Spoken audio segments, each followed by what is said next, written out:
Good afternoon. My name is Mika Taylor, and I'm with Natalie, Spage, and Holman, and we are the Dynamos.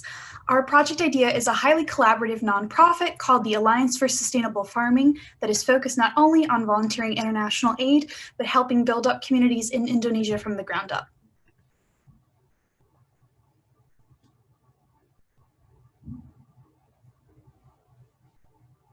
Here is our overall agenda outlining what we will be discussing.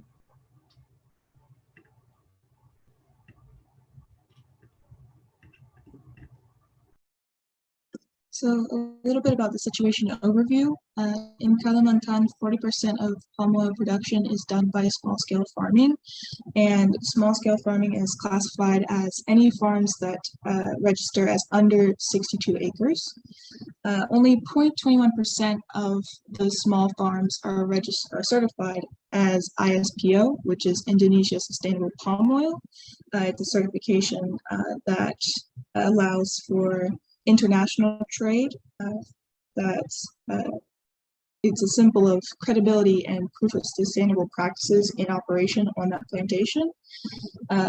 One of the issues with so many of these small farms not being ISPO certified is that row planting and deforestation has become an issue, and that allows for the erosion of soil and removes the nutrients that makes it harder for the trees to grow.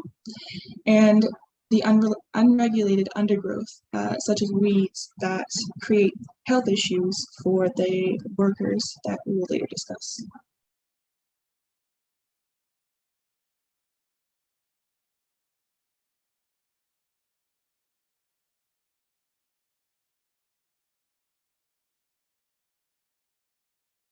I think you're on mute. Sorry, that's me. Sorry. No worries. That's okay. So as to talk about what Autumn was saying, basically what our target demographic is for our nonprofit is this local farmer population, which encompasses 2.67 million smallholder farms. The way we want to approach this is by a partnership with female workers. And the reason that we're primarily working with female farmers is because they're the ones in the front line who are harvesting palm oil, who are the ones who are suffering the most negative effects from these kinds of non-sustainable or unsustainable harvesting practices. So what we want to do is have health initiatives that kind of will combat some of these larger health problems. So some of the problems are respiratory diseases, heart conditions, other kinds of long-term issues that can be resolved through very basic health initiatives on the ground, which we'll talk more about later. But one of the main ways that we want to do this is we kind of describe ourselves as like an intermediary nonprofit. So we want to partner with a lot of already on the ground local booths, like specifically Health and Harmony. And we're going to be working with them to kind of scope out the feasibility of our project for the first 3 months, which we'll also talk about later. This is just kind of an introduction to it. So in terms of our proposal overview, we have two main goals. Our first goal, essentially we will partner with Hadtex, an Indonesian-based company that creates PPE or personal protection equipment. And we would like to get them to distribute the PPE excess that comes from their factories to local farmers via, as aforementioned, Health and Harmony, which is a nonprofit seeking to provide health supplies to local populations. And again, we would like to be specifically targeting the local female population, since women are disproportionately more likely to be affected by long-term health complications as a result of non-sustainable farming practices. So you may be asking yourselves, where is the environmental impact here? How are we stopping deforestation? How are we going to combat the negative environmental effects of palm oil production? That's why we like to think of this nonprofit as almost like a two-tiered profit. We have goal one, as Mika just mentioned, which is the actually identifying the health issues on the ground that we need to first identify and like help. And then afterwards, it's almost like a list of priorities for the people on the ground. Once we cross off one, maybe they can start focusing more on environmental protections, excuse me.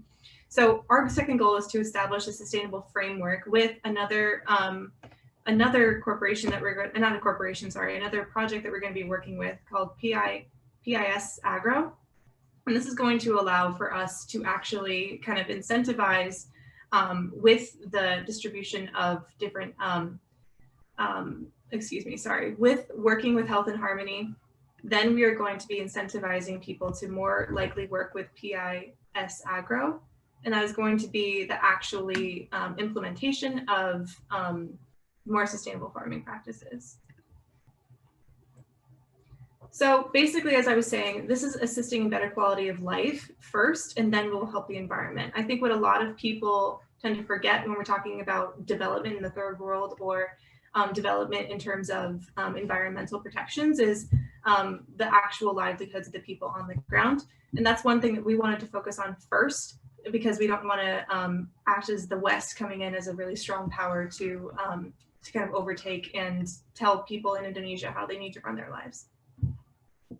In terms of our expected results, since we are focusing on sustainability, we hope to help implement long-term farming practices, since the current ones that are used are, yes, effective, but short-term and not eco-friendly or very healthy for the local population. When we say long-term, we mean sustainable farming to where the local ecosystem doesn't suffer. For example, crop rotation, no-tilling, etc. So as Natalie mentioned, we will be partnering with PISAGRO, which is a locally based organization that connects local farmers that aren't ISPO registered to major corporations that are seeking sustainable palm oil production.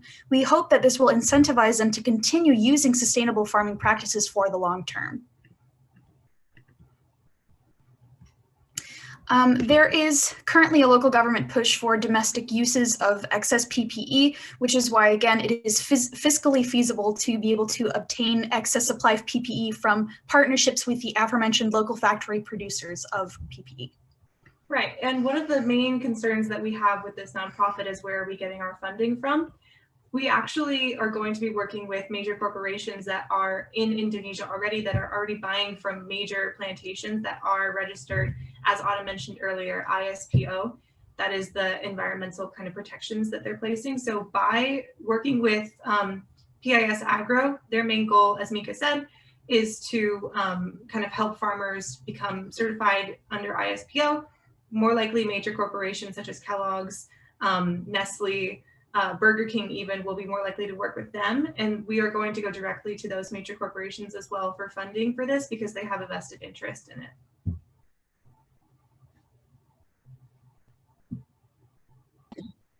So our planned sustainability for the first year, for the first 3 months, we plan to partner with Health and Harmony to connect the local women and identify issues.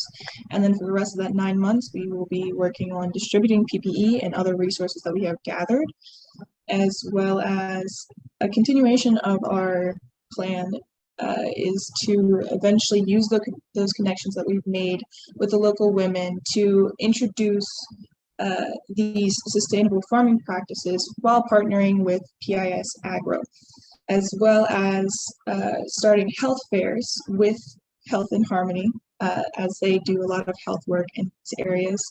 It would be an easy way to combine what we've already started working on with something that we're trying to introduce.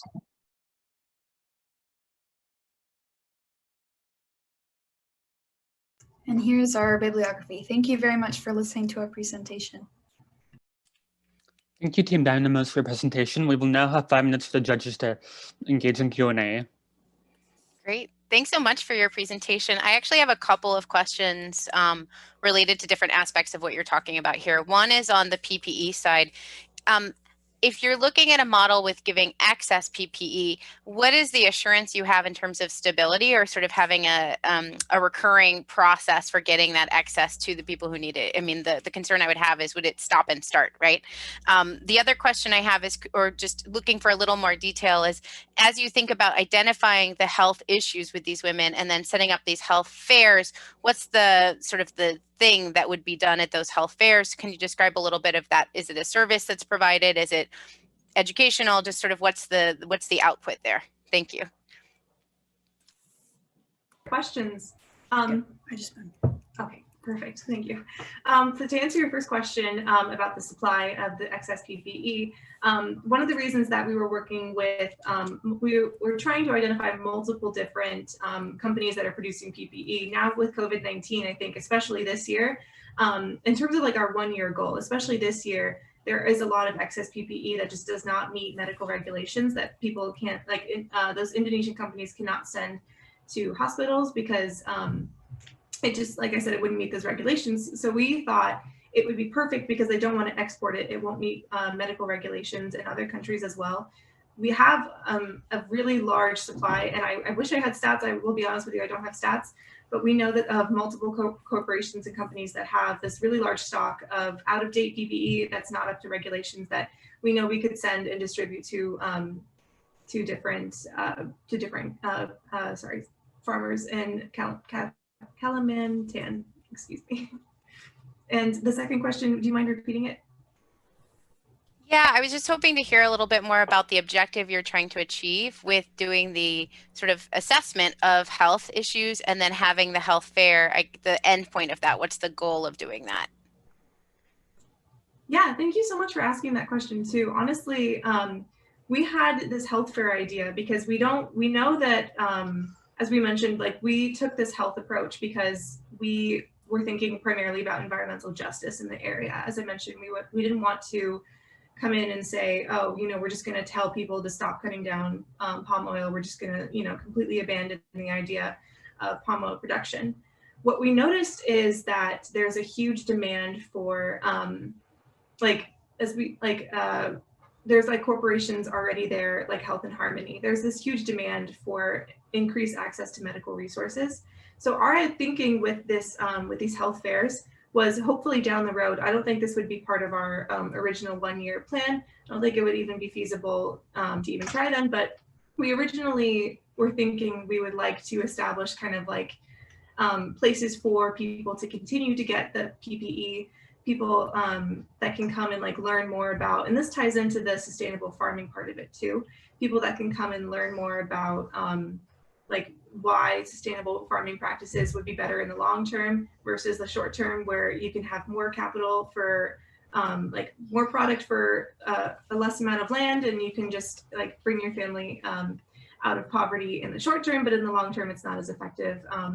So basically with these health fairs, we were looking at primarily just long-term education and like almost like taking a backward step, and so we're not as involved in the community as much.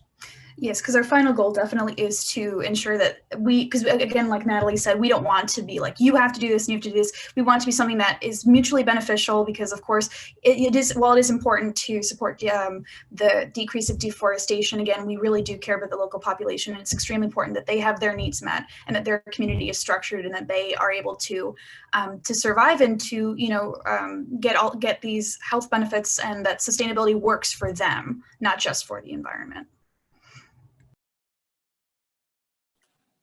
Maybe it's because my junior associate just came back home for lunch, but can you give me more of a sense of your cost breakdown and where the investments for the health fair versus working with corporates, like what's the budget and sort of who's doing more? Yeah, so in terms of where we're getting funding for it, we actually, I will be honest, did not spend too much time thinking about the cost breakdown, because we were focused primarily on volunteer work. We were thinking primarily just partnering with Health and Harmony, partnering with the PIS Agro, I cannot say that, I apologize. So in terms of like actual funding for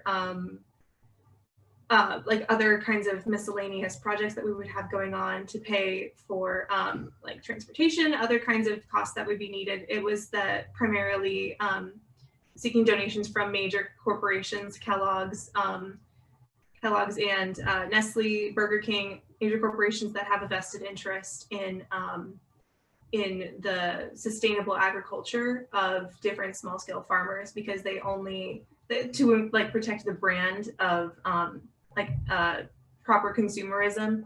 It's all about like sustainable palm oil production. So that's why we would think, oh, we can approach these corporations and have funding from them. Okay, that is all the time we have for questions. Thank you very much, Team Dynamos. And now the judges will have 5 minutes to deliberate. Thank you. Thank you very much.